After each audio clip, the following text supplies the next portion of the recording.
Okay. This is President Hersey. I am now calling the January 26, 2022 regular board meeting to order at 4:15 p.m. This meeting is being recorded. We would like to acknowledge that we are on the ancestral lands and the traditional territories of the Puget Sound Coast Salish people. Ms. Wilson Jones, please call the roll. Vice President Hampson. Here. Director Harris. Director Harris alerted me that she has a work conflict and will not be able to join us. Director Rankin. Here. Director Rivera Smith. Present. Director Sarju. Here. Director Song Moritz. Present. And President Hersey. I am here. All right. This meeting is being held remotely, consistent with the governor's proclamation on open public meetings. The public is being provided remote access today through SPS TV by broadcast and streaming on YouTube and by phone. Consistent with the governor's proclamation on open public meetings, for those joining us by phone, please remain muted until we have reached the testimony period and your name is called. I will now turn it over to Superintendent Jones for his comments and then for the presentation of the annual financial report per board policy number 6030.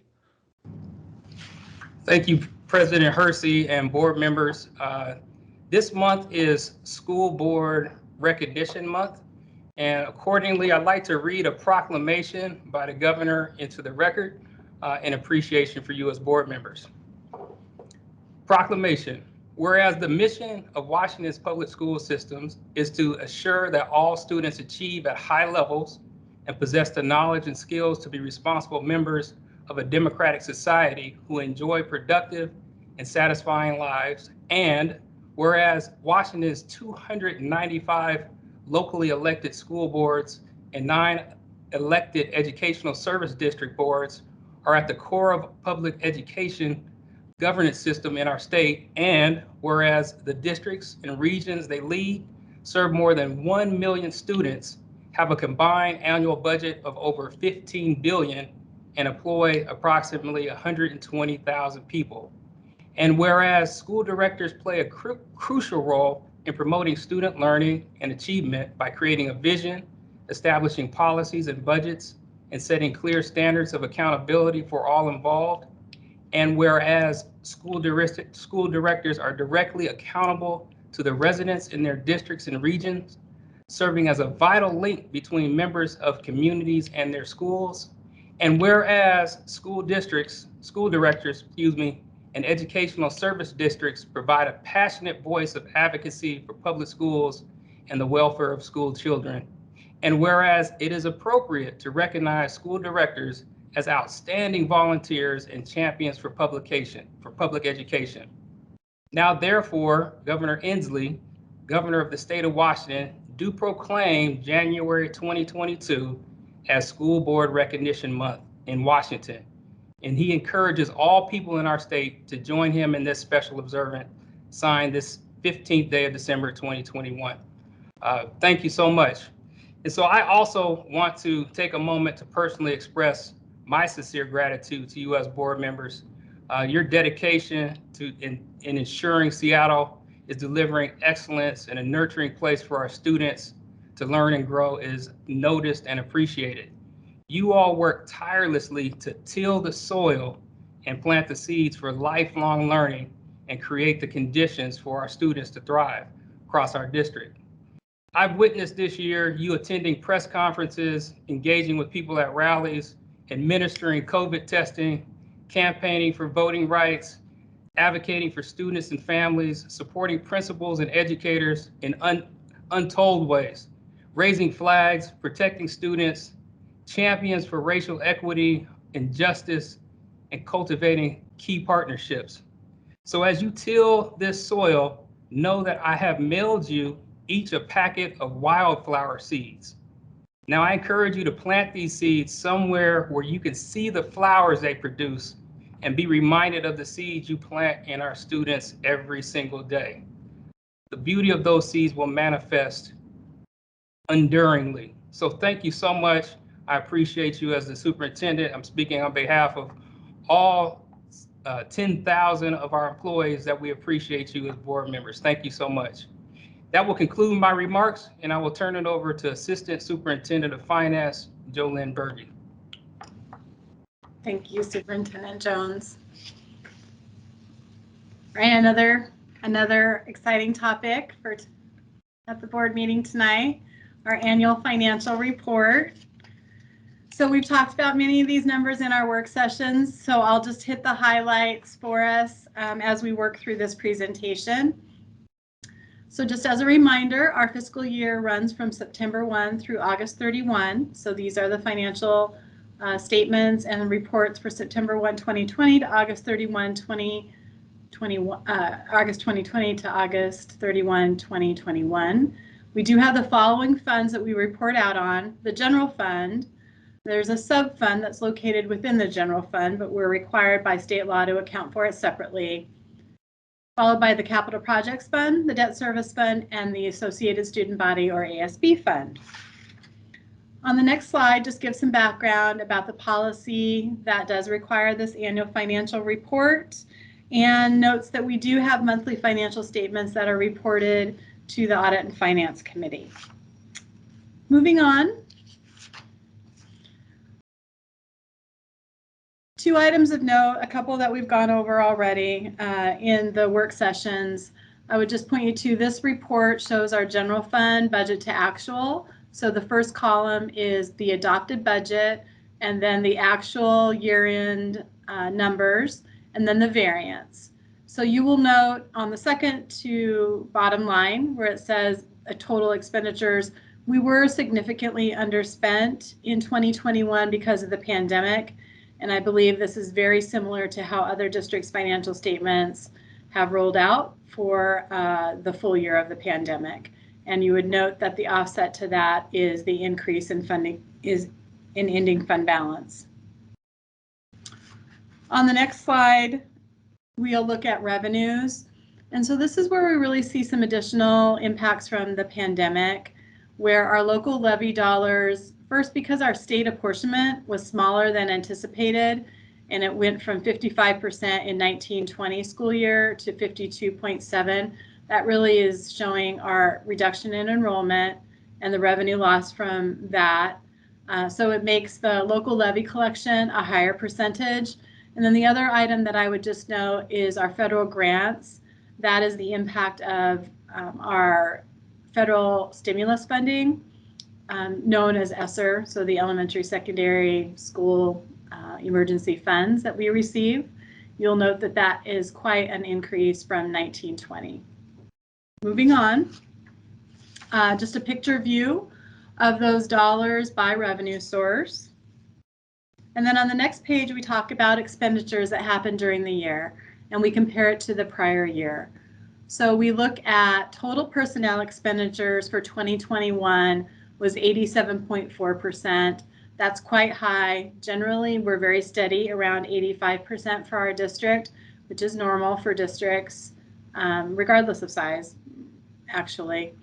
But that was because of the pandemic. And the offset there really comes from the purchase service line, where you can see that some of our other activities that we may have contracted for, we did not do some of that work, and you can see the reduction. It was 8.6% of our total expenditures versus the 11% in 1920.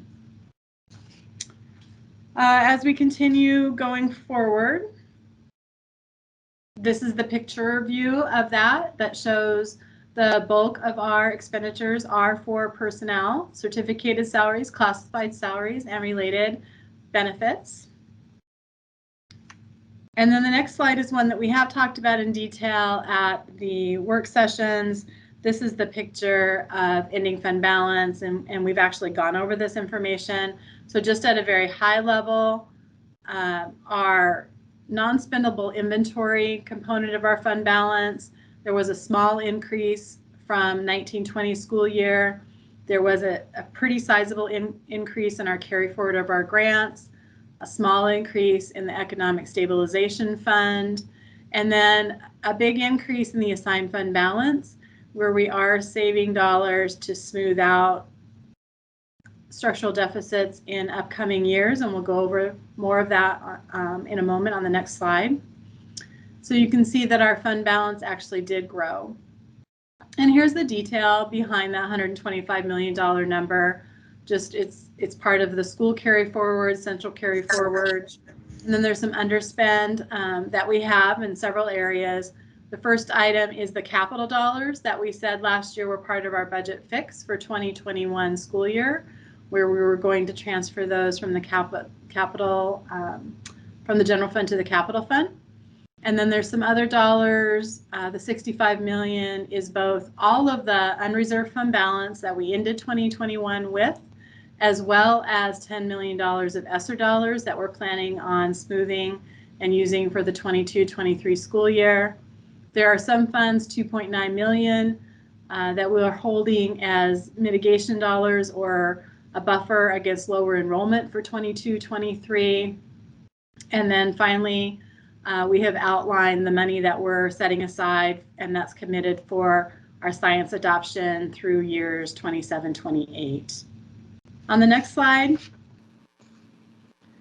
we talk about the subfund. So again, the subfund is part of the general fund, but what it really outlines is how do we use our levy dollars? That's what the subfund was created to represent, is how do levy dollars get spent by our district? So on the next slide, it shows both the basic ed, which is the general fund, and then local dollars. And it just shows the beginning fund balance, the revenues that came in for both basic education or state apportionment, and then local dollars would be primarily the local taxes. And then our expenditures we'll go over in just a moment. So on the next slide, these are our revenues. And I would just say that local revenues for basic education, it's a small negative because it was some refunds that got processed late for child nutrition or school lunches, and we didn't have school lunch fees, and that was in basic education column. Those are really the only component that we have in the local revenue category. In the local column, that is again our tax revenue from our levy. And then you can see, generally speaking, most of our dollars go into the state line in the basic education, and then the state requires us to put our federal dollars there as well. So these categories are defined by the state into which line item they would be represented. Next slide. So again, we outline which of our expenditures we're going to say, what do we spend our local levy dollars on? And that is, there's some prescribed categories under, well, wait a second here, under that, but, and we talked about that just a moment ago. So moving on to the next slide. This looks at expenditure. So this really tells the story of what is our local levy by, and in regular instruction, you'll see that that is when we talk about nurses and other staffing, our substitute costs are probably 4 times higher than what the state provides funding for. Next largest category is special education. So you can see out of the total amount spent of $185 million, $78 million came from our local levy. It was our local levy filled that funding gap.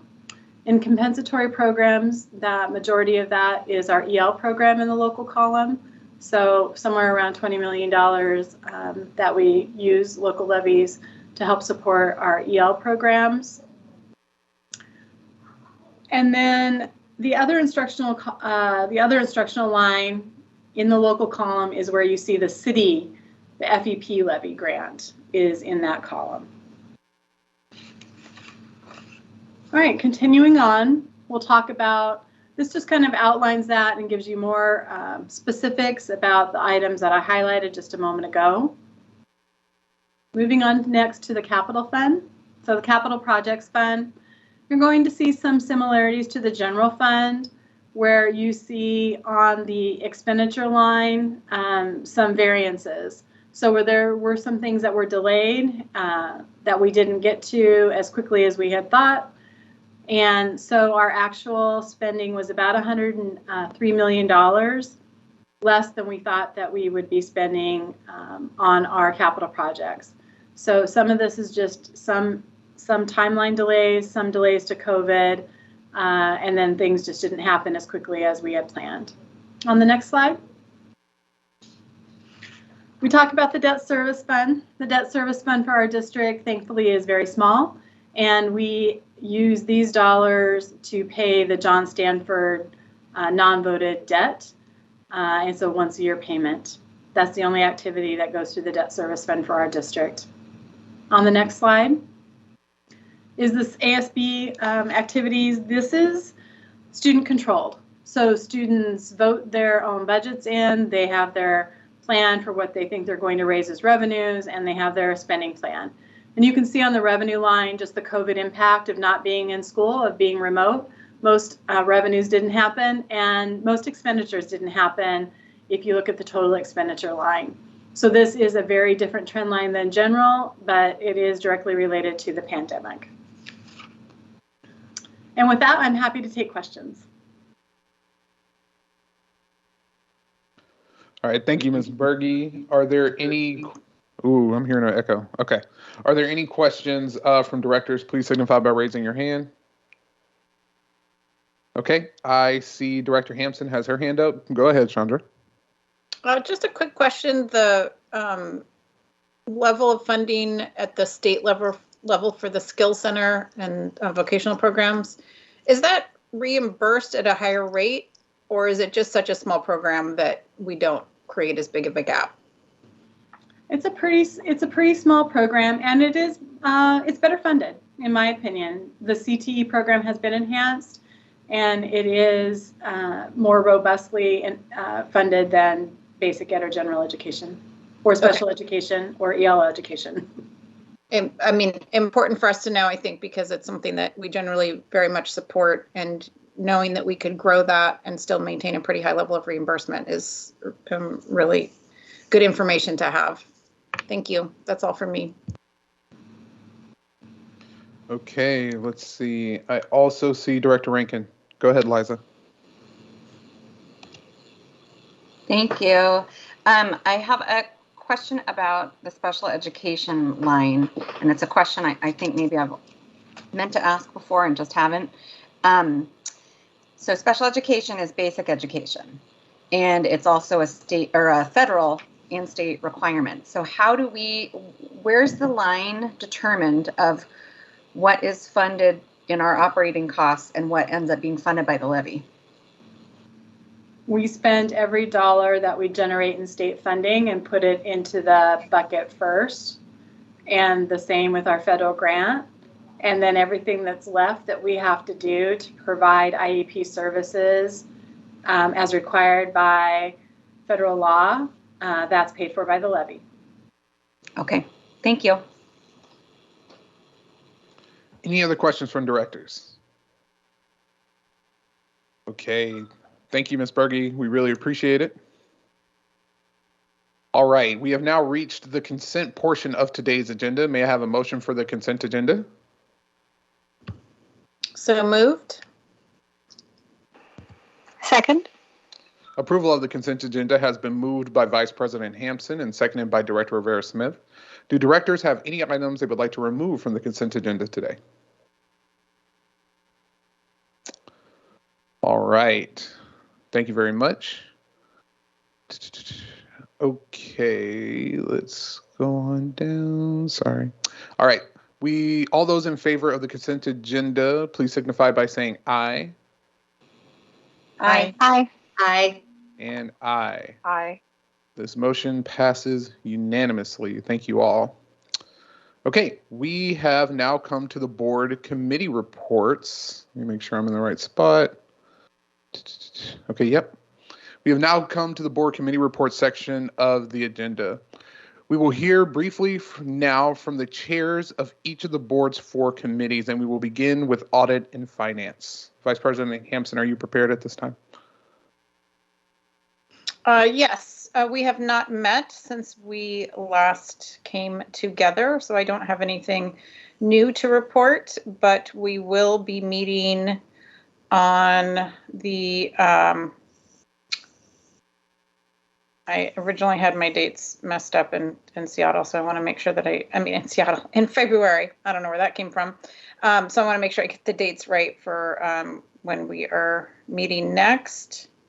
And so our next meeting is on the 14th. It's on Valentine's Day. So join us for some love for numbers in finance. Actually, really importantly, we will be, I believe, getting our first look at the revised sexual harassment and assault policies, or at least the direction. So really strongly encourage folks to share.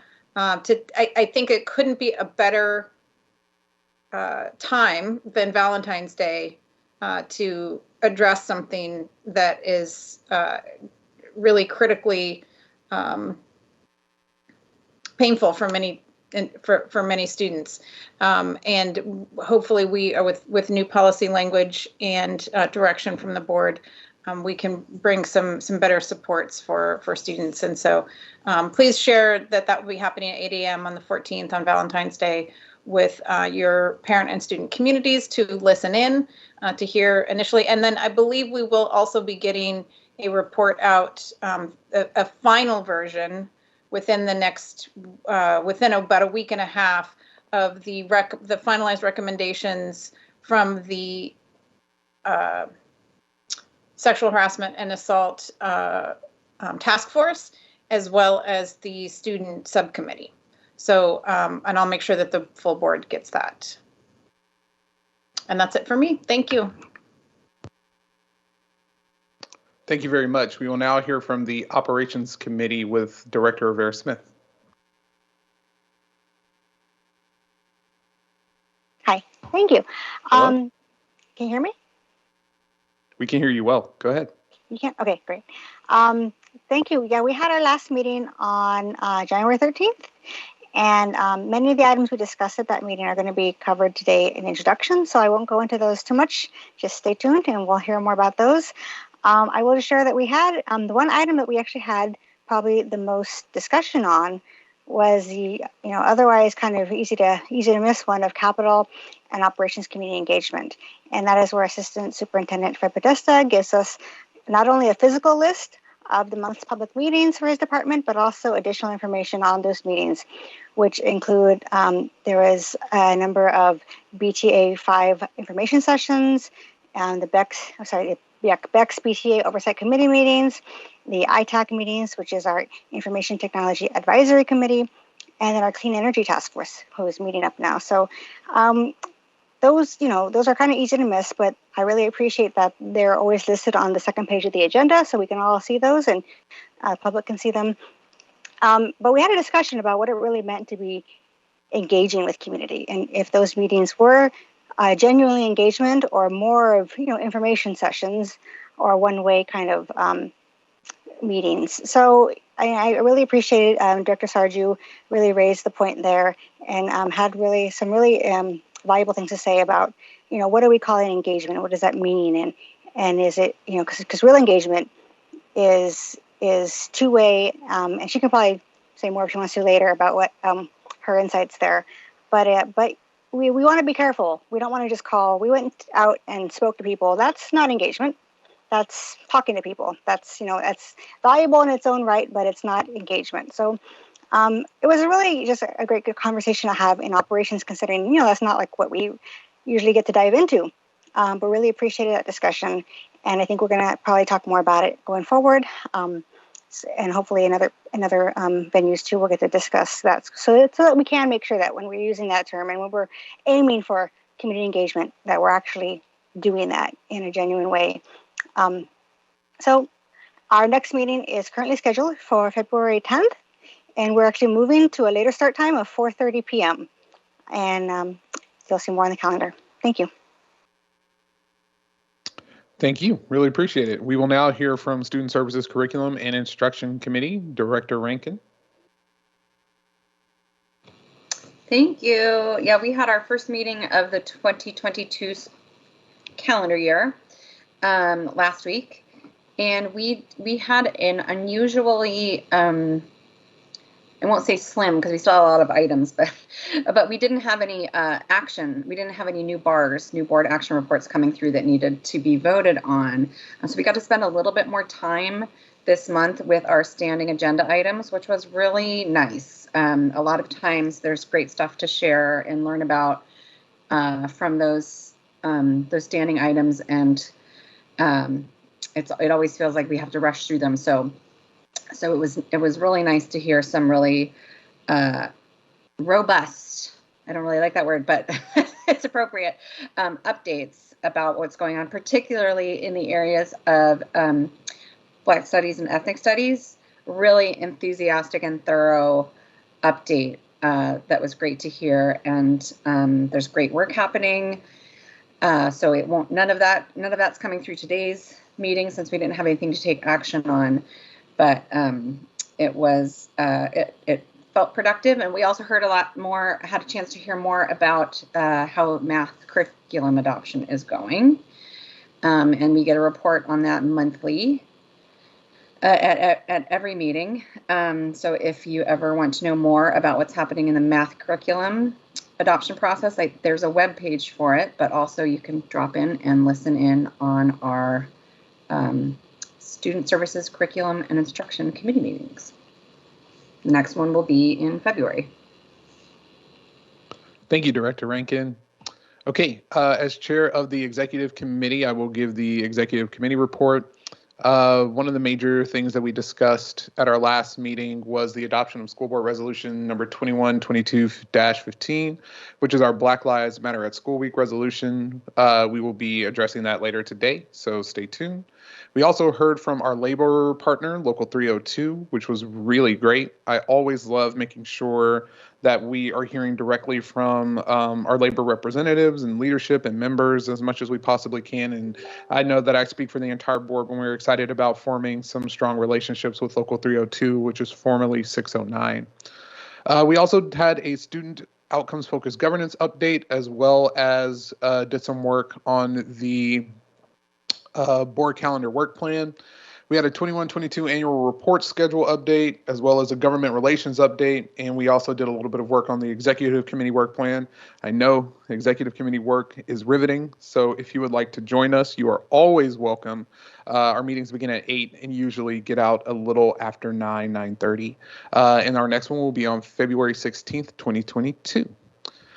We will now move on to the Legislative Liaison Report, which I am very excited to receive from Director Rankin. Director Rankin, are you prepared to give that report? I can give a brief update, yes. This is the part of the session where lots of bills are being heard in different committees in the House and the Senate. And so the committee chairs decide whether or not to hear a bill. It's presented to the committee, and then members of the committee vote on whether or not to move it forward. So this again is a short session, so there's a lot happening pretty quickly, but there's also kind of this lull period right now where, it's a lot of presenting the items and then waiting to see what advances. But there is opportunity for public testimony. So I was really excited to testify on our behalf this week in favor of an outdoor learning bill, which is specifically for the governor actually requested this bill, and it's got companion bills in the House and the Senate. So it seems to have a lot of positive momentum behind it, but it's specifically about outdoor camp and having every student have that opportunity to go learn outside and be together. In SPS, it's typically in 5th grade. When I was an SPS 5th grader, I went on one of these trips to Camp Orkila, and it was a hugely formative experience. I then eventually became a camp counselor at Camp Orkila on Orcas Island in the San Juans, and I got to see, when I was a counselor, I had campers who this was their first time engaging with the ocean and the woods, and some of them, and it's just one of those amazing formative experiences that hopefully every student in Washington will have the opportunity to do if this bill is passed, and have it be state funded as opposed to which schools, PTAs, or communities can do fundraising for it. So it's pretty exciting for Seattle, but for Washington State students as a whole. Would love to see that go forward. I've also emailed out information to my colleagues on the board about legislative district meetings with the House and Senate representatives from each district that overlaps or that is part of Seattle. And I've heard back from about half of you. So if the other half want to let me know if you are available to join during the WASDA, which is the Washington State School Director Association. So these meetings will be with other board directors from around the state. Well, not all of them, because they'll be with our people in Seattle. But let me know if you're interested and available. Not all of them are scheduled yet. So what we do is I'll sign you up through WASDA, and then they'll let us know the times. And if it doesn't work out, that's fine. I can let the office know. But yeah, I am hoping to. My goal is to help us all be really united as a group of 7 and speak as a board instead of as individuals when we talk to our legislators, and also build relationships and get to know a little bit more about how different our situation in Seattle really is from the rest of the state. And because we're the biggest district, sometimes that works in our favor. A lot of times it doesn't. But I think it's important to build these relationships and have the opportunity to share with legislators so that they can share with their colleagues outside of Seattle what the real impact is on students here that may or may not be different than the rest of the state, and that ways in which, in advocating for our students, we can also advocate for the benefit of all students in Washington. So committees are still hearing. Those meetings will get set up for the first week in February. And I think that's about it for now. Oh, and actually at the outdoor bill, we heard also signed in to testify for in the Senate was a West Woodland student, and he gave a fantastic testimony. And in the House, we had a 6-year-old from the Cascade Parent Partnership here in SPS that testified pro, and they both did an awesome job, did our district really proud, and spoke up for this amazing opportunity for all of our kids and their classmates, which was really, really fantastic. So yeah, hopefully we'll continue to have some good positive updates. But that one, hearing kids testify was pretty awesome. And I will say that having even though remote testimony and these meetings are not very accessible because they're during the workday, during the school day, I know that remote testimony being an option at the state level has opened the door to participation for a lot of people, even though there's still more to do, more to go in terms of making it really accessible. But it's pretty great. So more next time.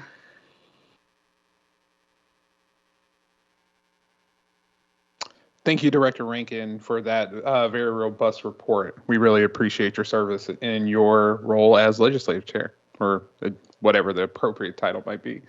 Okay, we have now come to the public testimony portion, but it is not yet 5 o'clock. We are going to do the same dance we do every week. Are there any directors who are prepared to give their comments at this time? All right, Director Hansen, thank you. Feel free. I should be the first one to step up since I bugged everybody as president to step up. I wanted to note that I had the opportunity today to do the introduction and land acknowledgement for Christine Day, a native Upper Skagit and Nez Perce author whose book is in the Global Reading Challenge, which is a really, really important literacy partnership we have with Seattle Public Library. When my children were in elementary school, I participated as a coach 3 years in a row at Sandpoint Elementary. And it was really exciting to see, we had students on the call from Concord, Viewlands, Rainier View, and a couple of other schools. And the questions that these students had for her were amazing, and some of them brought their own writing to share with her. And in fact, in one instance, she had actually had a session directly with the class, and they remembered her. It was really inspiring and important. And I think in particular, just watching the way in which it was mostly young girls of color that were responding to her as a young woman of color, as an author, as a Native woman. And it really highlighted in an incredibly powerful and positive way the importance of representation in our curriculum, in literature, in literacy, and was a really great way to start the day. And I'm grateful to Seattle Public Libraries for running that program every year, and for everybody out there that's working in schools to make sure that students are involved in the Global Reading Challenge. It's a fun, enjoyable thing to do during the dark hours of winter. So that's kind of my highlight for this week, and just one way that I see the ability to have a really positive impact on student outcomes, just by making sure that they can see themselves in the books that they're reading, and in the authors that are writing those books. So other than that, I don't think I have anything else to report other than, I guess actually one other thing, I did have the opportunity to listen in with the PTA from Thornton Creek, and I want to do a shout out to their ability to show up in a very vulnerable, brave, and steadfast racial equity commitment fashion when dealing with some very tough issues that they've had at that school, and trying to figure out how to move forward.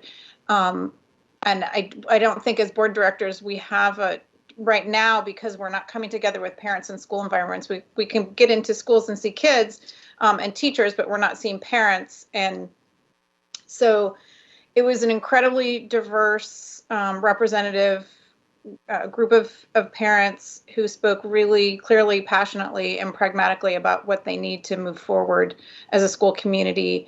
And it gave me a lot of hope on the parent and caregiver side that I've been really missing, because what we get is a lot of really negative email. And so I'm really grateful to them for inviting me to that, and look forward to seeing the continued good progress they make there towards a more equitable and less racist culture, which has been really damaging in the past. So with that, I will pass it on to the next director. Nikki, thank you. And take it away. Thank you, Director Hampson. Any other directors prepared to give comments at this time? I can, President Hersey. Yay, this is the most we have ever gotten ever before. Go for it, Director Rankin. Let's see. I was at Whitman Middle School today for lunch duty, and I've been, stepping into some openings when more staff is needed since before winter break, but I've been at elementary schools. This is my first middle school experience, and middle schoolers are awesome and amazing, and reminded me of when I was fostering a litter of 7 puppies. Because they're just full of so much of everything. And they're not quite adults, but they're also not little kids, and just sort of getting to witness all of that happening in such large numbers was kind of fun. But also, I do need you to find a seat, is what I was saying a lot today, just to keep. But they're doing a great job with COVID stuff, and they've got some kids eating lunch in the cafeteria, and some kids in the auditorium to spread out. And the auditorium is all set with same way facing seats, but reminding kids not to go up on the stage. And and watching them try to, balance their lunch to eat kind of on their knees.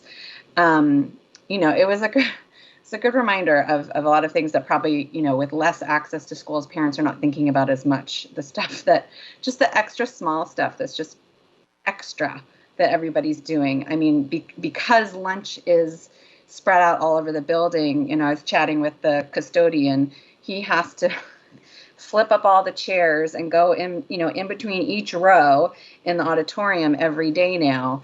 And it may not seem like that big of a deal, but it's going to add a lot of time and work above and beyond what his normal job is. So just, things like that I think a lot of people are not necessarily thinking about. And the reason that I'm bringing that up is sort of a segue into something that I noticed with the state's rollout of the household COVID tests, which I want to be really clear, that was a great effort. Those tests having access to tests is really important. However, we're almost 2 years into this, and that's literally like the first thing that has come from the state to families and community. And there were only 650,000 of them, and they were gone in less than 24 hours. So who do we think those went to? And was able to get them and now have them at their home. And something about the rollout of that, even though I'm appreciative of everything everybody's doing to try to keep our communities healthy and safe, it really rubbed me the wrong way in terms of the on Twitter, thank you, Governor, thank you for this, I got my tests already, and it's all white people, got my tests already, so super great. And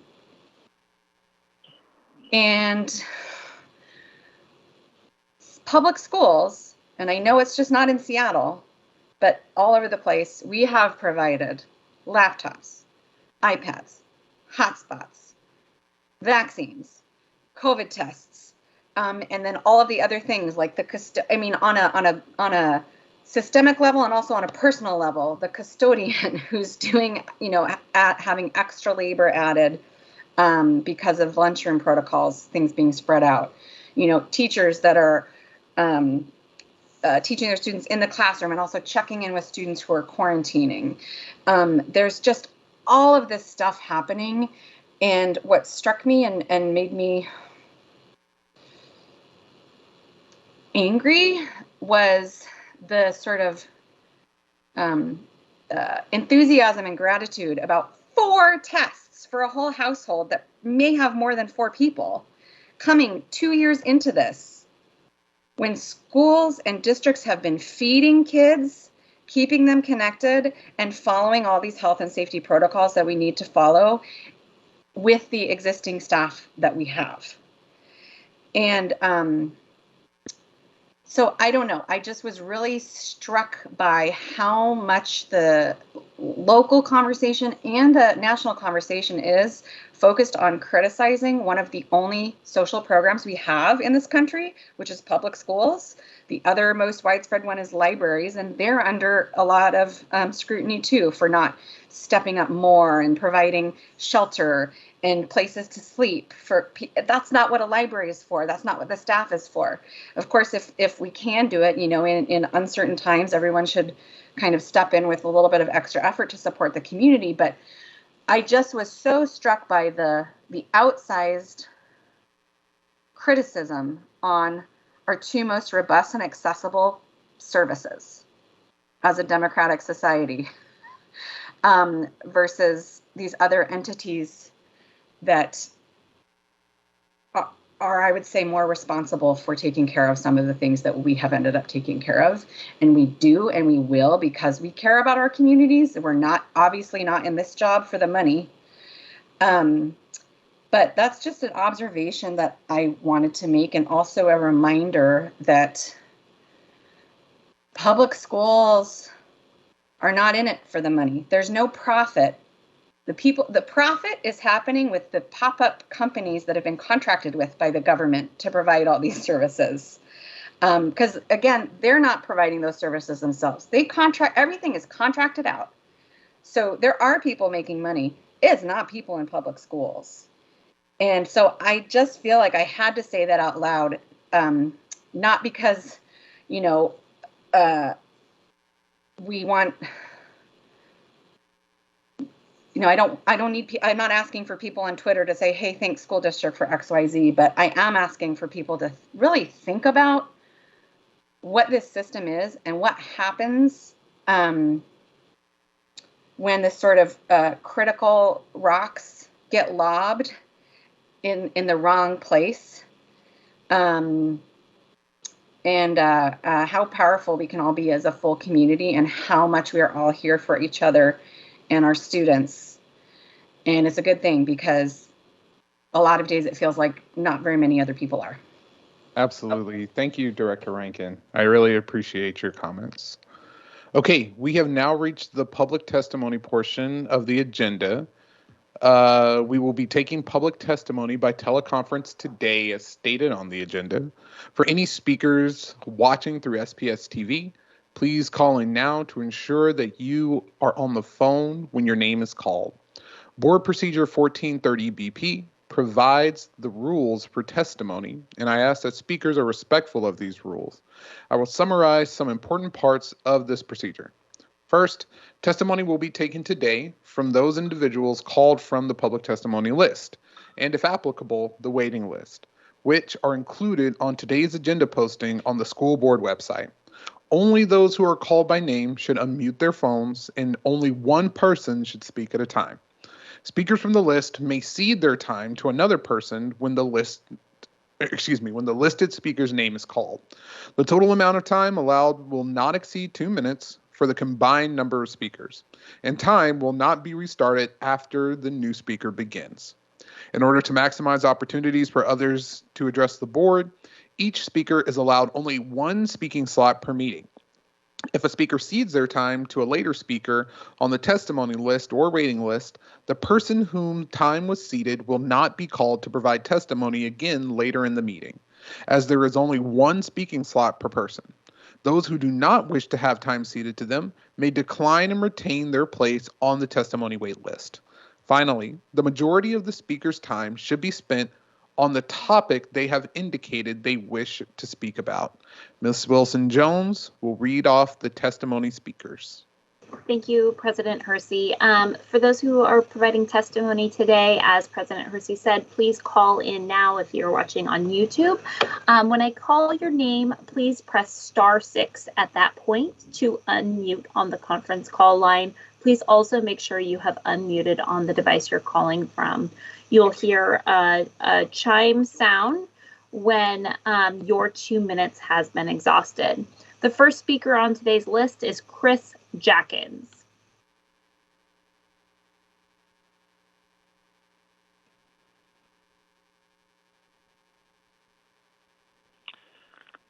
My name is Chris Jackins, Box 84063, Seattle 98124. On roof repair at 4 schools, 2 points. Number 1, the board report references local independent labor. Is this union labor? Number 2, it also references a significant percentage for women and minority-owned business enterprises, except for Washington Middle School. Why? On the student assignment transition plan, 3 points. Number 1, the plan states that, quote, students who move to a different attendance area school have the option to remain at their current school through the highest grade offered, unquote. Number 2, this is less of an option for families who cannot provide their own transportation. Number 3, the district should offer transportation to all students who live outside their school's walk zone. On the Wing Luke final building conditioning report, 2 points. Number 1, the report notes that systems were all functionally tested, yet the irrigation system was not tested under the intended future control system. Number 2, the project wastefully demolished a school building it constructed for $6.4 million in only 2005. On Resolution 2021-22-15, declaring that the lives of Black students matter. 4 points. Number 1, years ago, I helped an African-American great-grandmother go to court to fight the closure of Rainier View Elementary. Number 2, the district promised to keep tabs on the welfare of students at closed schools. Number 3, not long ago, I asked the board and district to look into the welfare of her great-grandson. Number 4, the district never responded to my testimony. Thank you.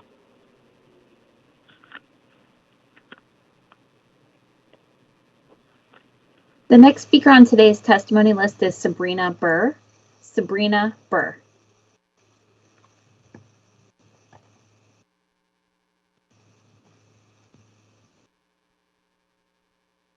Can you hear me? We can hear you. Okay, great.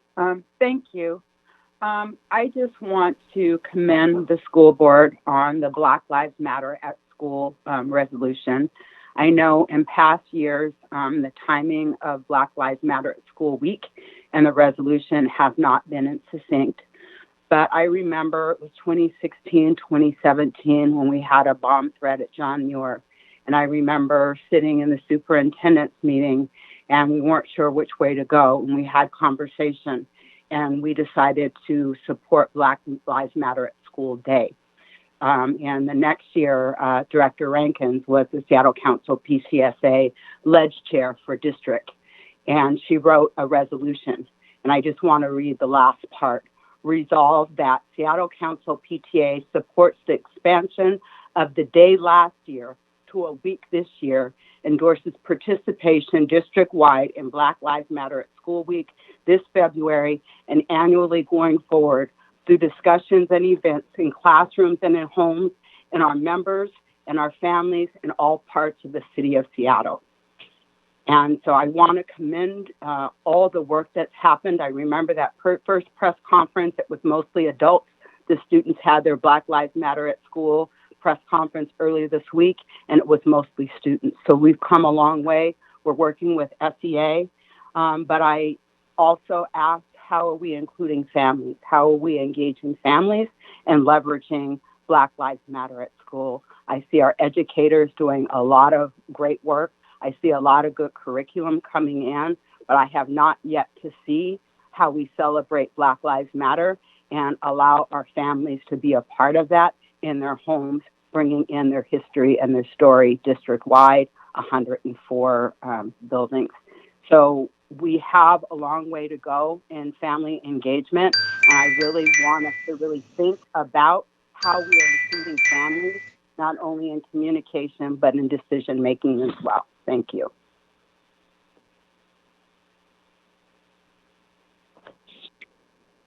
The next speaker is John Kenow. John Kenow. Thank you, and hello. My name is John Kenow, and I'm a Seattle resident who works in strategic innovation for the University of Washington. I served 1 year as an elected school board director in my hometown near Milwaukee, Wisconsin.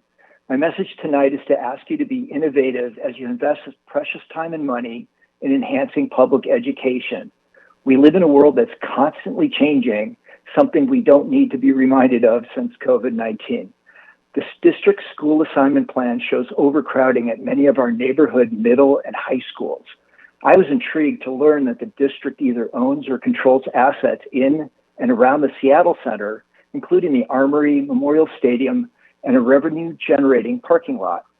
I'd like to urge this board to use the lessons of the past few years to imagine new ways of unlocking assets at the Seattle Center.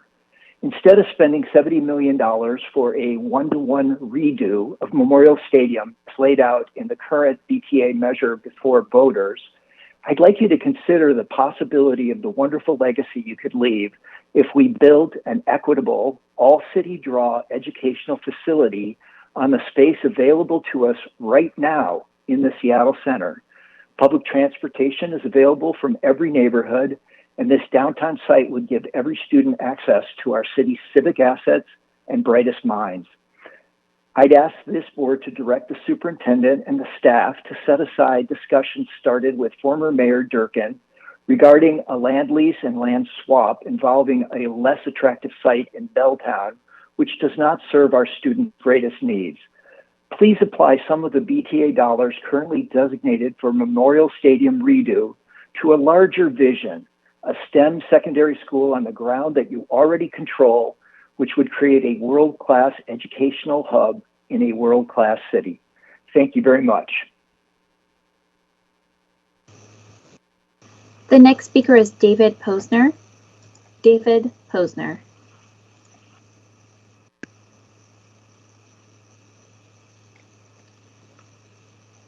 David Posner, It looks like you're on the line. If you could press *6 to unmute on the conference call line. Okay, can you? We can hear you. All right. Sorry about that.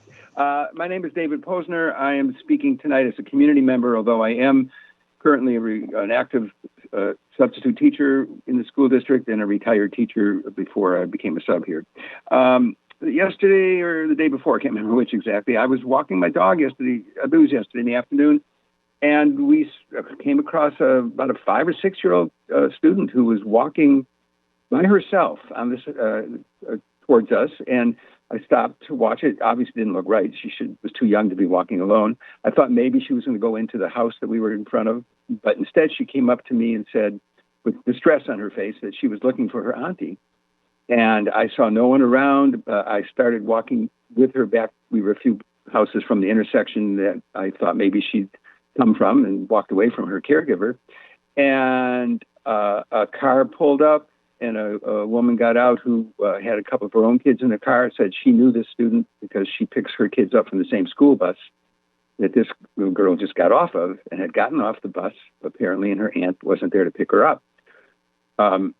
So I was quite concerned, of course, and the mom that was with her said she would take care of it. The other woman said she would take care of it from that point, and I continued with my dog. And when I got home, I called the transportation to report that, because it was obviously a concern to me. And I spoke with someone in the safety tab, and she told me that the school district's policy is if there's no one there to pick them up, the bus driver asks the student, "Are you okay with getting off with no one here to pick you up?" And if they say yes, then they let them off the bus. I can't believe that is the correct policy. And if it is, there is something gravely wrong with that. I've been a preschool teacher, kindergarten teacher, middle school teacher, grandparent, father, great-grandparent. Yes, we want our kids to make decisions, but we never want to give children the opportunity to make a decision that's going to put them at risk. And that somebody needs to, if that's really the correct policy, that's not a correct policy. We can't do that. So I just wanted to report that. Thank you. The next speaker is Jennifer Matter. Jennifer Matter. Hi, you can hear me? Yes, we can hear you. Hi, good afternoon. I'm Jennifer Matter, president of Seattle Education Association. First, I'd like to express the SEA's strong support for Black Lives Matter at school. This educator-led movement started in Seattle and has grown nationwide. This is a shining example of how SPS listened to educators and students, particularly our Black educators and students, and our system is better as a result. Thank you, board, for your renewed commitment and support. Second, for the past 3 weeks, Omicron pushed our chronically underfunded school system and our educators to the limits. One thing we educators see clearly is the impact OSPI's aggressive stay open at any cost stance has had on our safety and mental health. We've seen large numbers of staff absences, many going unfilled by subs. We've seen public health responsibilities foisted upon educators without anything coming off their plates. There's been a large number of student absences, which impacts educators' ability to provide quality instruction to students both in person and those at home. This is unsustainable. Educators and students have been crying out for help. While we may have passed the peak of Omicron, the crisis continues. Educator burnout, which was already a problem, is only growing. Our students' mental health crisis is ongoing, and we still have not meaningfully addressed their demands. It's critical that SPS leadership and OSPI listen to and follow the lead of educators and students during this crisis. One thing both educators and students are calling for is OSPI to provide flexibility to school districts so that district leaders have the autonomy to make decisions that serve our local school communities best. We need to break free of the 20th century model that defines basic education by counting hours and days. Instead of focusing on how many hours students sit in their seats in a classroom, we should focus on how we meet students' expressed needs, how we spend more quality time learning, and how we provide anti-racist instruction. Thank you. The final speaker on today's testimony list is Natalia McConnell. Natalia McConnell.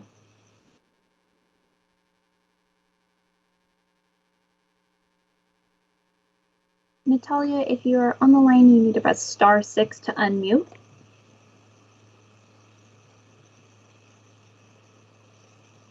One more try, Natalia McConnell, if you're on the line, please press *6 to unmute on the conference call line.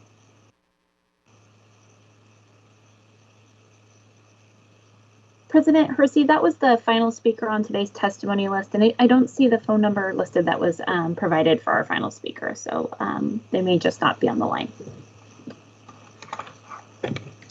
Okay, thank you, Ms. Wilson-Jones, and thank you to all the speakers who took time out of their days and evenings to come chat with us. We really appreciate you.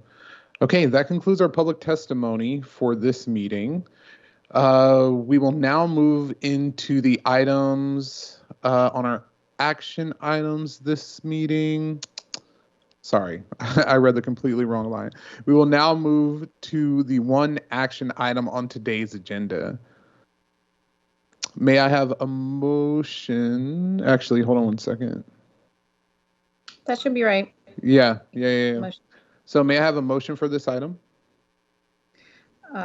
Very happily so. I move that the board adopt School Board Resolution number 2021/22-15 as attached to the board action report. Immediate action is in the best interest of the district. I second the motion. Okay. This item has been moved by Vice President Hampson and seconded by Director Sarju. This item is on the agenda for introduction and action today and is sponsored by Director Sarju. Now to Director Sarju for her comments as the sponsor, and then we will move to any comments or questions on this item from other directors before we move to the vote. So Director Sarju, please take it away. I just love how you say my last name, which is actually a variation of how you say it, but it sounds very kind of, I don't know, French. Please forgive me. It's not French. Oh, so what is the correct? Is it Sarju? It's just Sarju. Okay.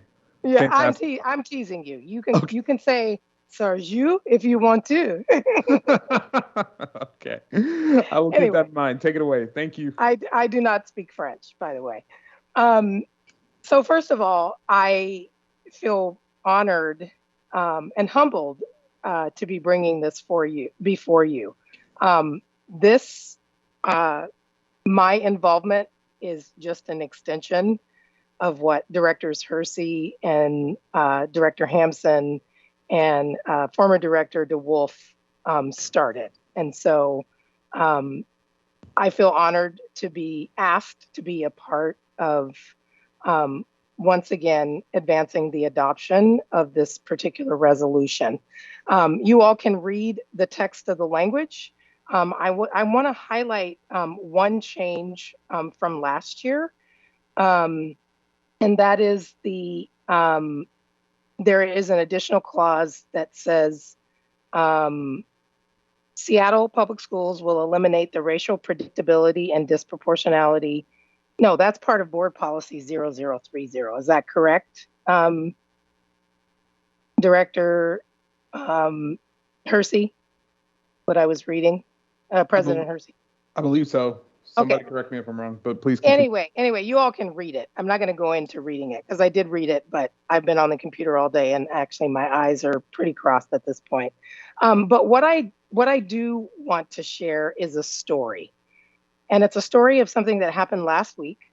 And it is absolutely directly related to Black Lives Matter and what it looks like in action. I was invited to a meeting that was organized by a group of high schoolers representing schools from all over the district. They asked me to attend this meeting to hear about their concerns around the school district's threat policy and the response to that, and COVID safety. I was invited to this meeting by a white student by the name of Cole. That's all the information I'm going to give you. And Cole is somebody that I actually did some work with when I was campaigning, and they helped to write my social emotional policy framework. So Cole invited me to the meeting. My assumption was Cole was leading the meeting. And as I stated, Cole identifies as white and is one of the white students in our district. So when I got to the meeting, and I was surprised, and then when I thought about it, after the meeting, I wasn't surprised. So although Cole invited me to the meeting, Cole was not the leader of the meeting. What Cole did was demonstrate what it looks like to prioritize and center Black voices, Black and brown voices. Cole maybe made one comment in the meeting. I actually don't remember because they were not the center of this meeting. Their voice was not the center of this meeting. And after this meeting, I thought to myself, this is what centering Black and brown voices in our society looks like. And it was led by a high school student. I reached out to Cole today to let them know that I would be talking about them in this meeting. I didn't give them a choice about whether or not I was going to talk about them. I did commit to not revealing any identifying information other than the first name. But when we talk about Black Lives Matter, this is what Black Lives Matter looks like. That is what Black Lives Matter leadership looks like. This student could have very well been the center of attention, centered their own voice, shared the mic when they felt like it, but they actually gave up the mic. They gave up the mic. And I think it's a lesson to all of us adults. When we say all lives matter, if we're not centering the voices of our Black and brown people, our students, our families, caregivers, parents, Black lives cannot matter if we are not willing to center the voices of Black folk. What this student demonstrated to me was they had an actual, tangible, strong grasp of what it looks like to be an accomplice, to be walking alongside their colleagues, their student colleagues. And I just want to say thank you to Cole for modeling. I wish others could have seen what I saw. And I want to say thank you to Cole's parents, because Cole has not ended up the way Cole is by accident or by mistake. May we all take this story as a lesson of what it means in real time, what it looks like in real time, what it is when we say Black Lives Matter. This is one of our high school students that will be a graduate that we can all be proud of.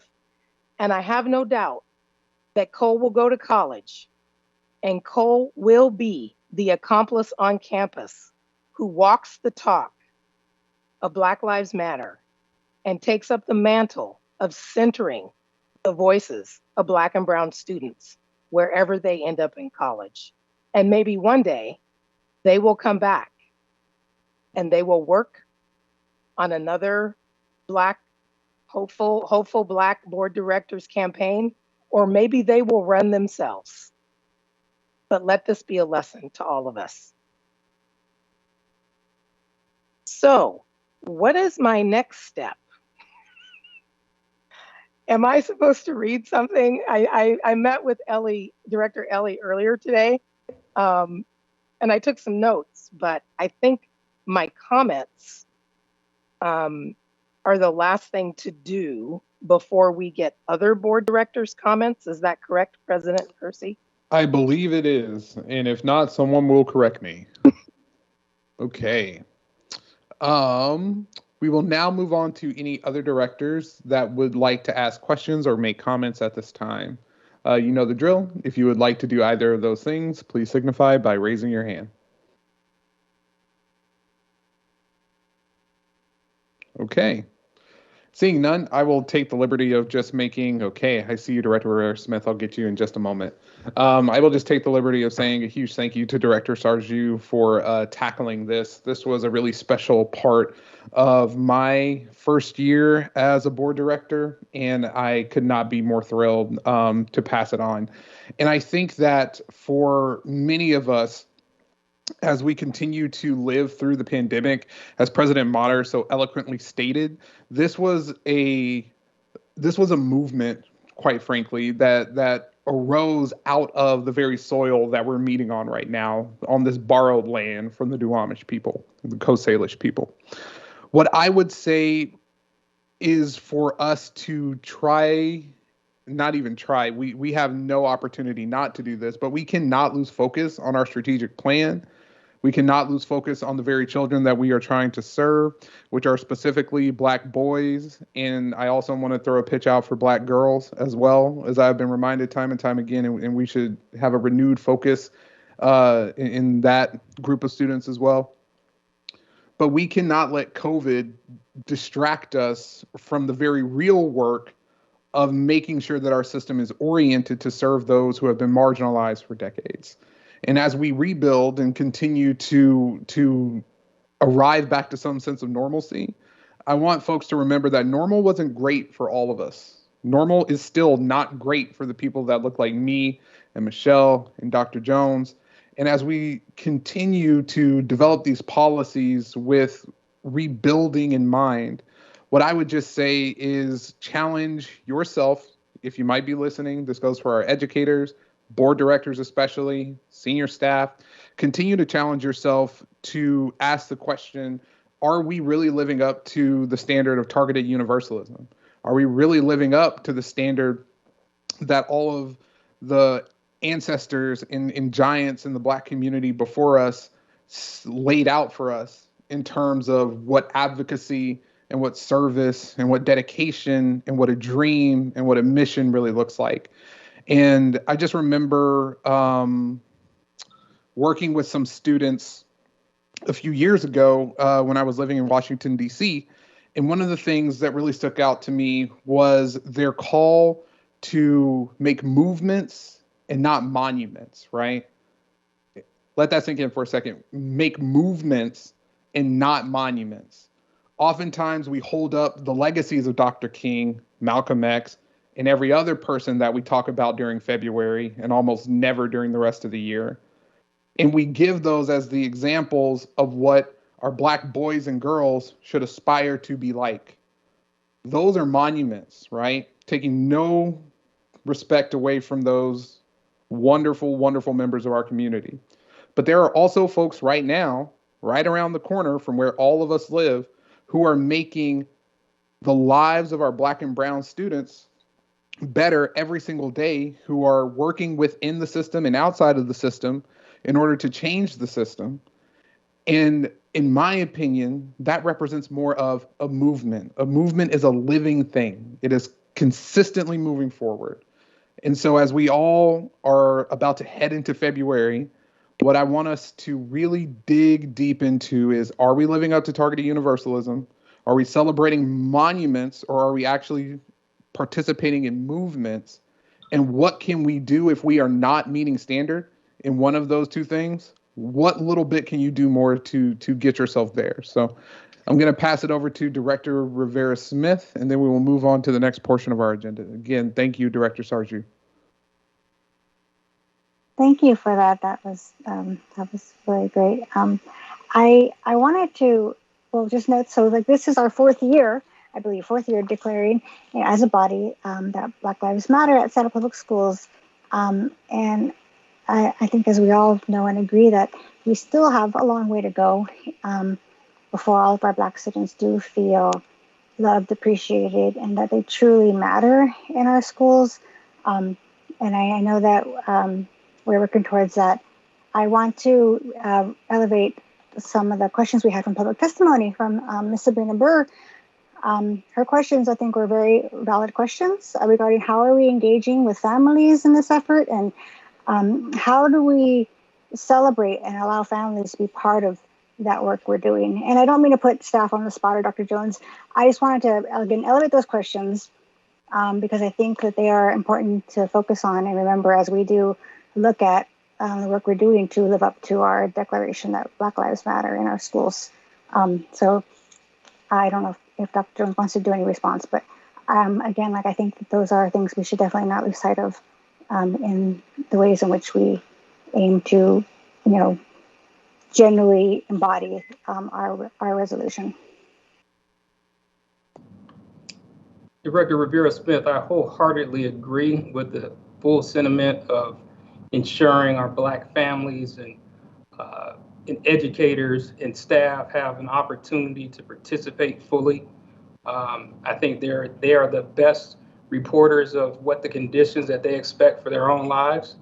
And I think as we elevate the opportunities for folks to speak and step back and step forward, that should be part of the normal fabric of what we do. So I wholeheartedly support this resolution in the spirit and in the execution of it widely since we did it 4 years ago. So yes to your answer, to your question, and I support what Sabrina Burr said. Thank you. Mm-hmm.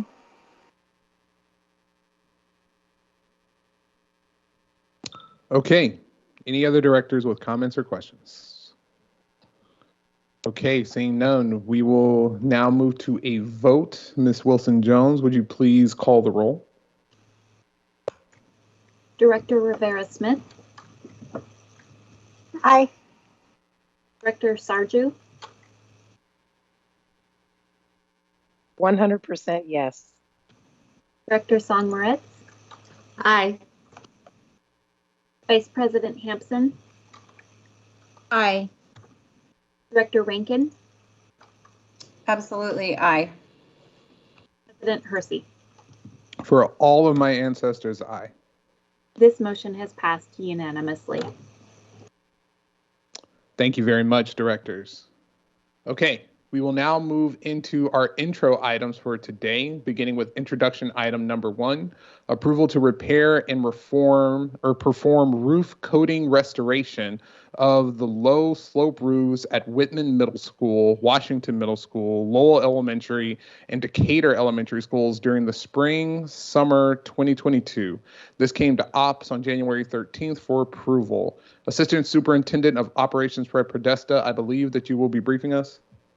Yes, thank you, President Hersey. This action approves a contract to do major preventative maintenance at 4 schools by applying waterproof membrane on the school roof that will eliminate the need for spot repairs, which are expensive and not always effective, and extend the life of the roof overall of each roof by about a decade. This is particularly for low slope roofs that have drainage problems, and we think will be a good way to extend the life of our assets and avoid disruptive repairs at schools. And I'm happy to take any questions directors may have. All right, do directors have any questions for Mr. Podesta? Go ahead, Director Rankin. Thank you. I'm curious if supply chain issues or difficulty with materials will potentially be an issue in this case. No, we're not expecting that. Given that this isn't a lot of different building materials, it's a single kind of composite application of a waterproofing material. So we think we're ready. Cool. Thanks. Thank you. Any other questions? Okay, seeing none, we will move on to our next item. Thank you. Okay. Our next item is introduction item number 2, approval of the student assignment transition plan for the 2022-23 school year. This came to OPS on January 13th for consideration. Executive Director of Operations, Ashley Davies, I believe that you will be briefing us. That is correct. Go for it.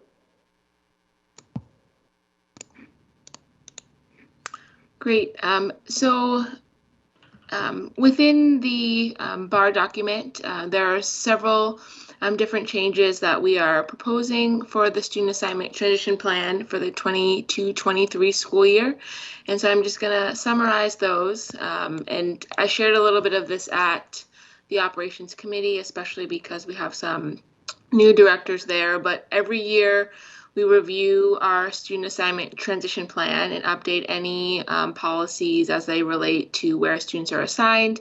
It reflects any new schools, of which we don't have any this year, and it also incorporates any information as it relates to school boundary changes, which we also don't have this year. So the changes that I'm just going to quickly highlight really just relate to student assignment because of some particular changes that we've made based off feedback, as well as some developments as a result of the pandemic. So the first of which, we're proposing updating the move rules. So students who move to a different attendance area school have the option to remain at that school through the highest grade offered. Our current move rules allow students to stay there for the current school year, but then they would need to move to the new school in the next school year. And so incorporated also in the materials is the move rules chart that accompanies these changes.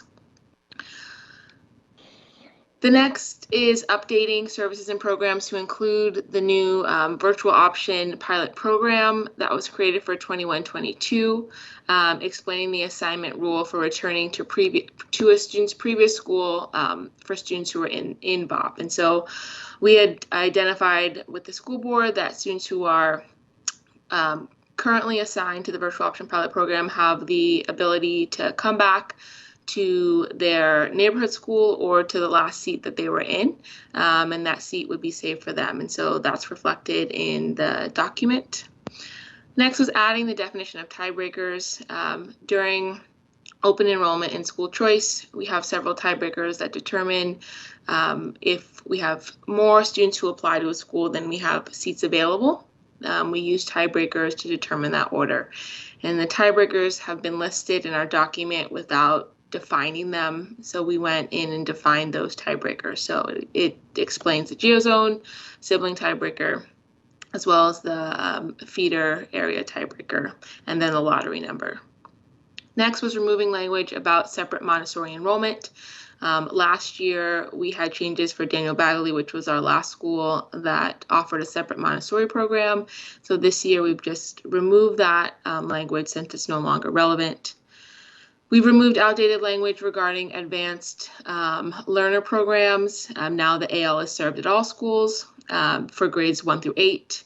We've renamed the Bilingual Service Center to the Newcomer Program, and that's consistent with our reference to the Newcomer Program in other areas.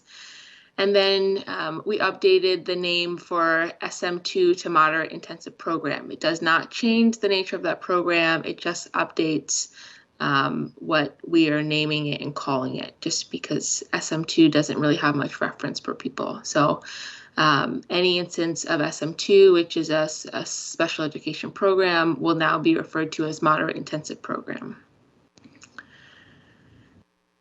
And so some of these are just natural changes that we have as we continue to work with departments across the district to update our language and our policies to reflect the needs of our schools and students. And then some of the updates that I shared as that incorporated our virtual option pilot program, as well as the move rules, reflect feedback that we've heard from families. Okay, thank you, Director Davies. Those all sound like fantastic updates. Are there any questions from directors? Okay, please use the raise hand feature. Though I see you, Director Rankin. We will begin with Director Hampson. You can go first, Director Rankin. Go ahead. No, I don't need to. I raised my hand because I couldn't get the button fast enough. It's okay. It's not a game show. Thank you for these items. So I'm going to apologize for this question in one sense, because I realize that it assumes a level of capacity and time during the past 12 months that has likely not been there for you and your staff. But it's a really critical question, and one that you've been tremendously helpful in supporting us in discussing as a board. And that is what I'm not seeing here necessarily is any suggested progress toward the elimination of racial equity gaps in particular, but that are present in our option school environments, our dual language school environments, and in other words, where we know that we're creating segregation through our option school, through many of our option school opportunities. We know that we're providing dual language opportunities in schools that don't represent geographic areas where we have the abundance of dual language or multilingual speakers in our school system. And so I am really struggling with the idea that we would kick the can another year on the student assignment plan without taking, particularly given all of our transportation woes, that we're not trying to make any shifts in equity. And even if one of the things that I'm wondering about is whether or not, because one of the most egregious things that I know about the option schools, for example, is that they're only available to really limited high-income neighborhoods in many instances, particularly in the elementary level, which are all on the north end. So I would just like to hear from you, where are we with that work, and why we haven't tried to take any, to chip off any of the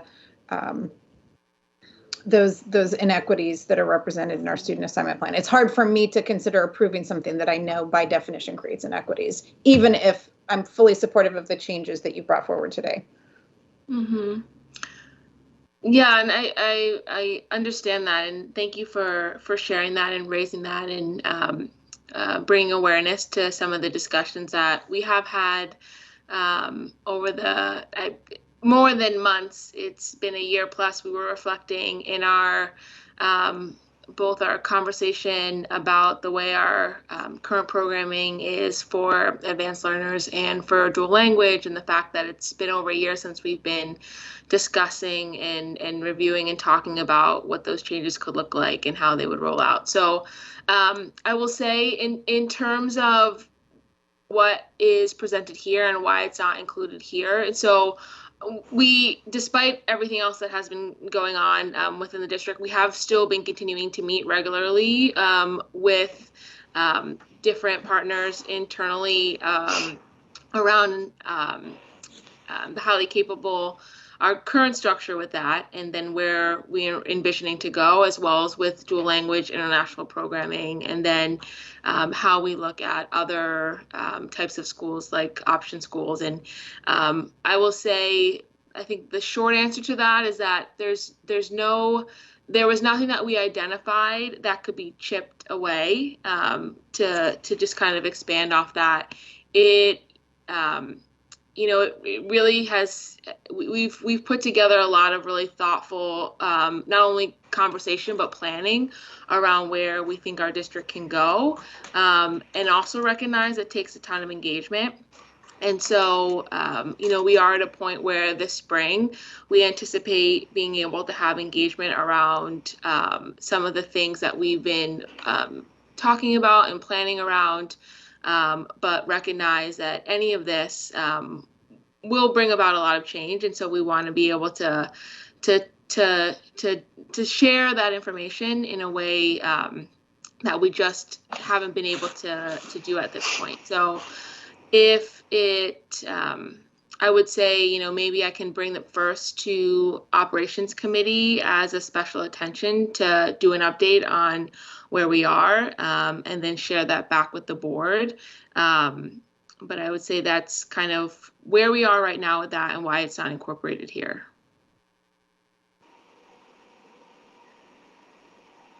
Okay, thank you. I could respond, but we have other directors that have questions, and I'm sure we'll need to we'll have responses to that as well.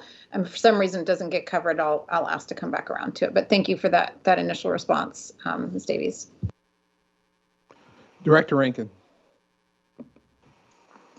Thank you. I have 3 questions. The first one is, if I'm remembering right, back to my time before being on the board, we had the student assignment plan, and then a student assignment transition plan was created for sort of some interim changes. But now we have the student assignment transition plan every year. So are we going towards having a student assignment plan, or is it always going to be still what's the transition part, I guess? And are we trying to transition out of that, or is that what it is now? Yeah, so you're correct in kind of the initial transition plan was a way to transition us from year to year after the student assignment plan was created. We've continued to use the transition plan as a way to transition us from year to year. I would say in terms of being able to get rid of the term transition, that would be something that the board would need to indicate that there's interest in. We as a department have talked about being able to consolidate documents. The board at some points in time, and not this board in particular, but other iterations of the board have talked about the fact that we are transitioning every year as a district. So there was some conversation about not getting rid of the word transition, but still simplifying the documents. So I would say that would be something that the board would need to indicate, whether you want to keep that terminology or whether we continue or whether we move forward to just a student assignment plan and we just have one consolidated document. We just call it that, and we only update it when we feel like we need to, although we do end up updating it every year. Okay. I mean, I think that would be, as personal preference, it makes sense that we have, here's the foundation. This is the assignment plan. This is how we, know who goes to what school. And then, but thank you for the explanation. I'm sure there'll be more to talk about that probably in operations. My second question is, the students who move, who have the option to stay at their former school until the highest level, do we provide transportation? Or is that part of the choice being made? Yeah, that's part of the choice being made. Yeah. Good. And then my third question is, I don't know if it's a question as much as it's just so special education is supposed to be a service, not a place. And so I know this isn't your, particular preference, but it's frustrating to me to see a special education service delineated at all in an attendance plan, because all students should have the opportunity to attend any school through either the neighborhood assignment plan or the option school process. And I know that there has been work done in the last few years to make the option school process less discriminatory, frankly, for students with disabilities. But it's still troubling to me that we have a service model designation that is really about staffing and adults and nothing to do with the service that the students need, codified also in our school assignment plan. And in the packet, it does say that, according to IDEA, which is the Individual with Disabilities Education Act, that's federal law, the districts have to ensure that a, quote, continuum of alternative placements is available to meet the needs of children with disabilities for special education and related services, end quote. IDEA does not require the full continuum of placement to be available at each school in the district. So that's one thing, but then also there are a very small number of students with exceptional needs and circumstances that might require medically fragile, say, or vision support. That is something that is kind of more exceptional in needs to support that we can't offer at every school, but some of these other categories are not based on student need. They're based on adults and staffing. And so I would say, like, maybe on paper, the law that a continuum of placements is available and doesn't have to be at each school, you know, I don't know that the spirit of that is necessarily met. It's not. I feel like it's not. And I know we've talked about this in other contexts, but I wanted to just address this, I guess, and maybe Concy can answer, or Dr. Pedroza, or we can talk about it at another time. But I feel the need to note that the determination of how a student with disabilities receives services shouldn't rely on what neighborhood they live in and what school they get to go to.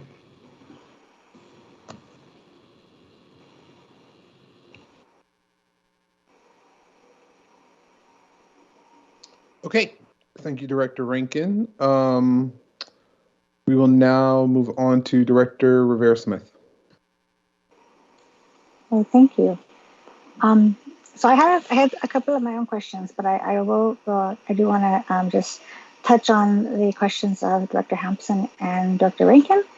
I think those are extremely valid questions, and I would very much like to see those come to the committee so that we can have those discussions on where our district stands and what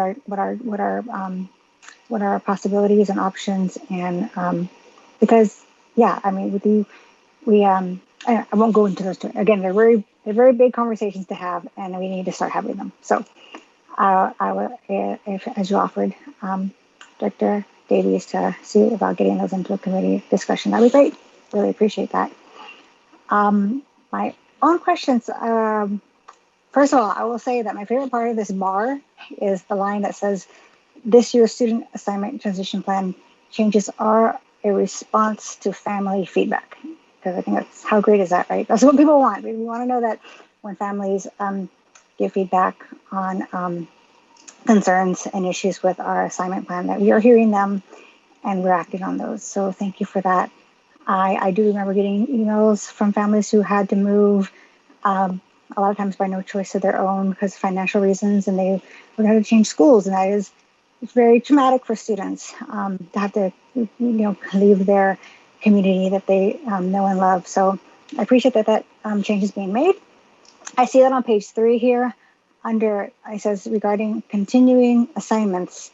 The language is added that students who have moved out of their school's attendance area and have not requested to change to their new designated school. So is the default that they stay at their original school, or is it they have to request to stay? Like if they move? Yeah, the default will be that they stay at their current school. Okay. And then was there I think Dr. Rankin is one who asked it about providing transportation to those students. Was it considered to provide transportation to them? Again, like a lot of these families that are going to probably utilize this are ones that are having to move, and maybe not necessarily because of a privilege, but because of a hardship that they have to move. So was there a consideration to provide them transportation as they stay at their home, original, whatever school you want to call it? So given our current transportation challenges, we didn't have any strong consideration around adding transportation as part of this assurance. One of the things that I would just also suggest, depending on where a student moves to, it could be a real challenge and extremely costly to the district to be able to guarantee transportation.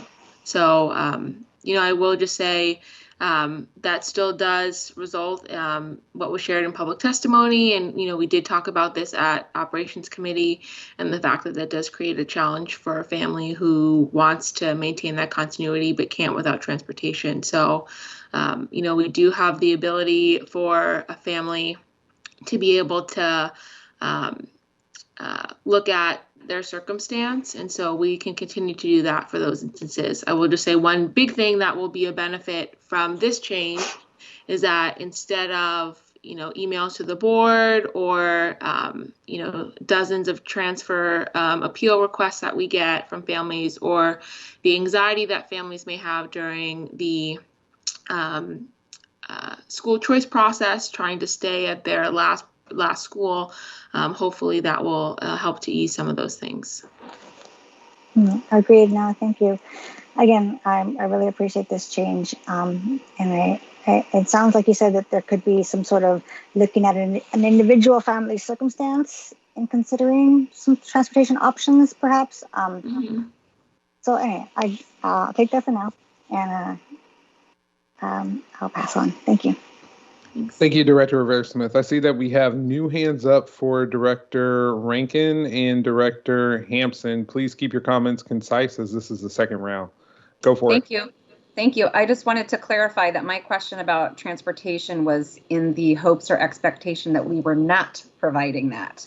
Even though circumstances might be tough, that does not seem fiscally or operationally viable.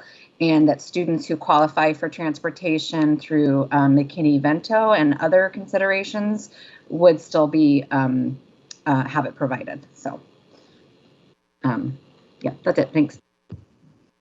And I just had a quick question. I forgot to ask you for the HCC component. I assume that is, I read it, but I'm not sure. I didn't have a chance to go and look and make sure it's consistent with the shift in the cohort. Is that covered? It is. That was what the update was. Okay. And then the last one is just a comment that in terms of, I do think that we need to be very thoughtful that we don't wait. These things are, the inequities represented in this plan are known. And we need to be really careful when we think about doing engagement. And I understand that it is a big nut. But we don't need to do engagement around something that is an inherently segregating or racist practice, right? We need to be responsible and demand, and because our communities has already demanded, and we have already committed to through our strategic plan, that we eliminate those aspects in our systems. I think, so that doesn't need, we don't need to go to people who are experiencing, a privilege or an entitlement and say, we want to hear whether or not you want to lose this entitlement. That is a mistake this district makes a lot. We do not need to ask people for permission to remove something that they believe is an entitlement that creates racial inequities in the system. We do not need to do that. So I want to make sure that is not a trap that we fall into. I realize that there is a whole other side to that of, well, then what does it look like? And I think in terms of what I would like to know between now and we come to action, because what I'm trying to get to, President Hersey, is any possibility to approve this, because I have major issues with our student assignment plan. It's nobody's fault. It's not Ashley's fault, because she's been doing incredible work on trying to get to a new place. But is there anything such as, at minimum increasing the notion of a geo-zone so that every student in the city has access to an option school, which is not currently the case. So as opposed to this geo-zone notion, which becomes very difficult to manage. But I will take the answer to that question offline. Thank you so much. All right, thank you, directors, and thank you, Ms. Davies. We will now move on to the next introduction item, which is item number 3, the BEX 5 Award Architectural and Engineering Contract P1952 to Malum Architects for the Alki Elementary School Modernization and Addition projects. So this came to ops on January the 13th. Assistant Superintendent Podesta, I believe you will be briefing us. Yes, thank you, President Hersey. This action authorizes us to enter into an architectural engineering contract. The scope of work at Alki Elementary School is a modernization of the school's gymnasium and a multi-story classroom addition and addition to administrative spaces. The board needs to, while this is below our typical threshold, there's state funding in this project, so it's required that we have board approval. when we hire the architects and engineers who will design the space. And we had a fairly competitive process, a fairly good response to our competitive process for proposers. With 11 proposers, we selected Malum Architects to design the new build space, and we're ready to go upon board approval to proceed with the contract. Be happy to take any questions. Okay, directors, any questions at this time? Okay, seeing none. Thank you, Mr. Podesta. Okay, stick around for us because I'm sure you're on this next one too. Our introduction item number 4 is the BEX 5 Award for Architectural and Engineering Contract P1953 to DLR Group Incorporated for the John Rogers Elementary School Replacement Project. This came before OPS on January 13th for approval. Take it away, Mr. Podesta. Again, this is very similar to the last item. The scope at John Rogers is a replacement of the school building, and this contract does exceed our threshold and is also required by the Office of the Superintendent for Public Instruction for board approval because there's state funding in the project. The contract will support an architectural and engineering firm to design the new school. And again, we had a fairly competitive field of 9 proposers, and the team selected DLR Group, and again is ready to begin work on the project. And I'd be happy to take any questions. Okay, directors, please raise your hand if you have any questions. Okay, I see that we have Director Rankin and then Director Rivera-Smith. I just wanted to make a quick comment about my enthusiasm for starting on this John Rogers project. Their building is like literally sinking into the ground. And the students and staff there are just awesome. And I just am very, very excited that this is coming. Thank you, Director Rankin. Director Rivera-Smith. Thank you. Hi, Fred. I'm wondering, and I don't know, this might be way off because this project might not be actually doing when will the work begin on this is, I guess, my basic question. I'm sorry? When will the work begin? I think the slated for completion in 2025. So I don't have the schedule in front of me, but given a standard construction schedule, design construction schedule of 4 to 3 years, that we will begin the design work later this year and break ground, next year. Okay, so I'm just trying to get a timeline idea of so the work that the Clean Energy Task Force is doing right now. I'm trying to think of how timelines mesh with that work coming out of that with the design and construction of this project. I will certainly in all these entertain, given that it's staffed by the Capital Group, pay attention to the task force. The building code in Seattle, I think with regard to getting to 100% clean energy, the task force will end up, as a practical matter, really focusing on our transition of our old buildings. Seattle has one of the most progressive energy building codes in the country. So our new construction will probably meet most of the goals of the task force by definition to meet the needs of our energy code. I think where we're really looking for advice from the task force is, so for a building that's not slated to be replaced for 30 years, 20 years, what are our strategies in the meantime? But we will focus on construction techniques and other things that the task force might be working on beyond, that are aligned with the Clean Energy Task Force in terms of sustainability. But some of that might relate not too much to the actual construction of, is it all electric, but and clean energy, but and clean sourced electricity, but how are construction materials sourced and other things like that. So we'll have a lot of things in design before the task force is complete, and so we'll pay attention to the direction they're going. But we need to keep moving. Yeah, of course. All right, no, thank you. No other questions. All right. Thank you, Mr. Podesta. We really appreciate you. Okay. We will now move on to intro item number 5, Beck's 4 Resolution 2021-22-14, acceptance of the final building commissioning report for the Wing Luke Elementary School project. This came before OPS on January 13th for approval.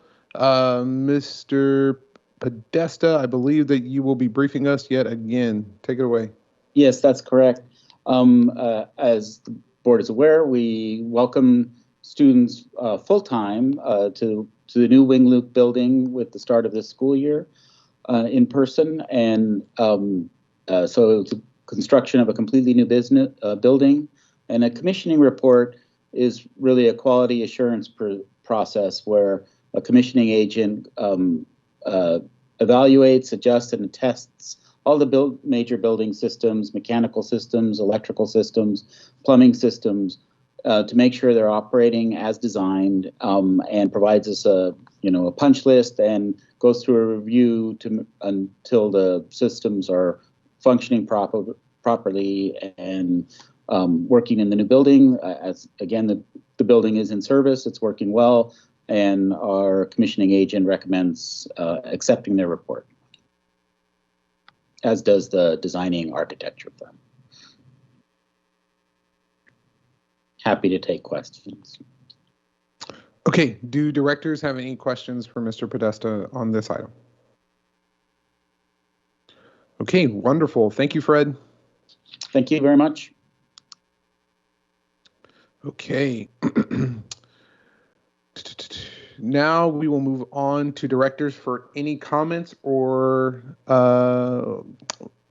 sorry, I'm a little tongue-tied. We have now come to the board comment section of tonight's agenda. We have already heard from Director Hampson. We've already heard from Director Rankin, and I will let my comments on the Black Lives Matter at School resolution stand as my comments for tonight. So we will now move on to Director Sarju. Do you have any additional comments for tonight?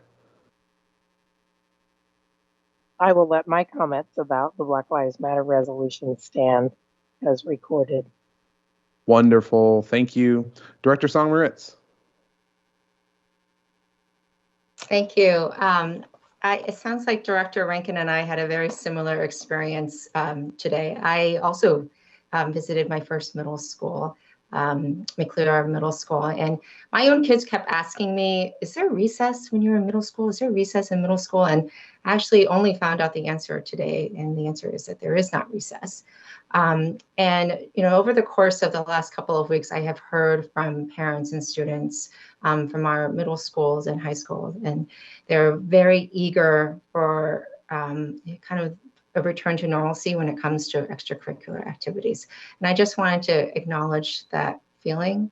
I think when I was talking to middle school students today, they are just really hungry for opportunities for physical and mental challenge, mentorship, social time. And so I'm hoping that we can, as a community, come up with some creative ideas to make these opportunities available to our students. So in that vein, I'm very excited to attend my first meeting tomorrow as our city liaison as part of the Families Education Preschool and Promise Levy Oversight Committee. So I hope to have a report back to the board on that. I last week also attended our city's School Safety Committee meeting, and I want to thank during public comment Mr. Posner for bringing our attention to a safety issue. It's really important that our community members are eyes and ears for the safety of our students, and so I will bring this to their attention and hopefully have an answer for Mr. Posner.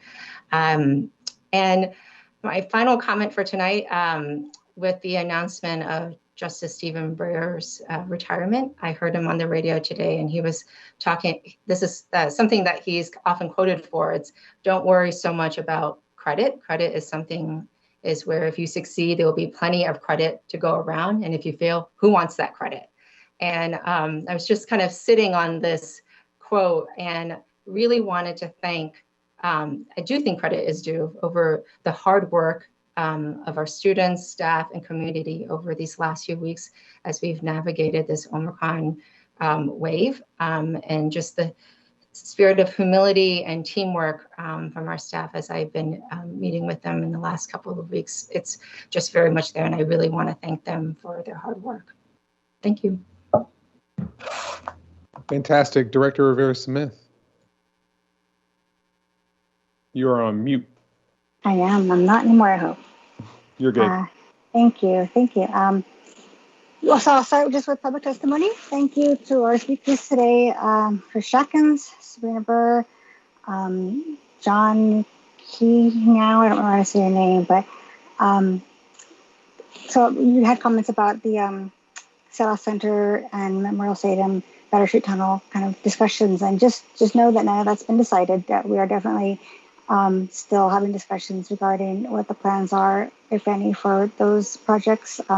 Aside from Memorial Stadium, obviously that's something we do want to move forward on. We're eager to, but appreciate your comments there. To Mr. Posner about the experience you had with a small child at a bus stop, and that's concerning. And thank you for bringing that to our attention.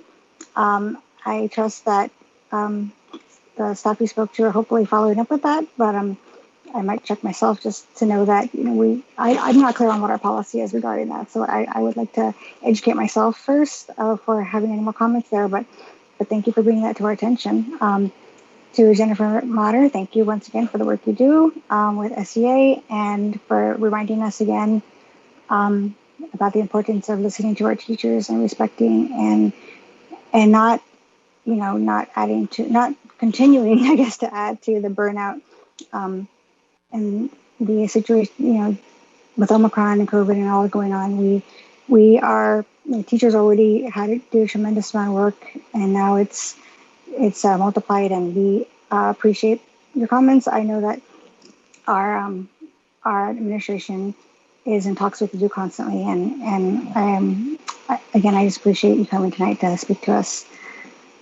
I want to touch on, and I know people have talked about the work that Dr. Samuels and Dr. Rankin talked about the work they did this week, and I want to share an experience that I also had this week that really resonated with me for a number of reasons. And I'm sorry if I'm going to be all over the place with this, but the first of which I think is in relation to the amazing people in our community who are really stepping up right now. And I heard, and I really appreciate Dr. Jones, his comments earlier regarding Board Member Appreciation Month and about the work we do as volunteers, as volunteer board members. Thank you, Dr. Jones, for that. I really do appreciate it. And I really want to also, though, what I want our communities to know is about the volunteers they're not hearing about, which are so many of our central office staff who are really stepping up right now. We have people from human resources, from academics, research and evaluation, all over our John Stanford Center, who are coming out and going into classrooms and helping out in so many ways, and serving meals in the protected health care rooms, lunch and recess duty, front desk support. They're doing it on top of the work they're paid to do. So I really want to appreciate them, and so that's one of the reasons that this experience meant a lot to me this week. So as I also did this, I went into a school, and I had an experience with a young boy, a young Black male in one of these schools.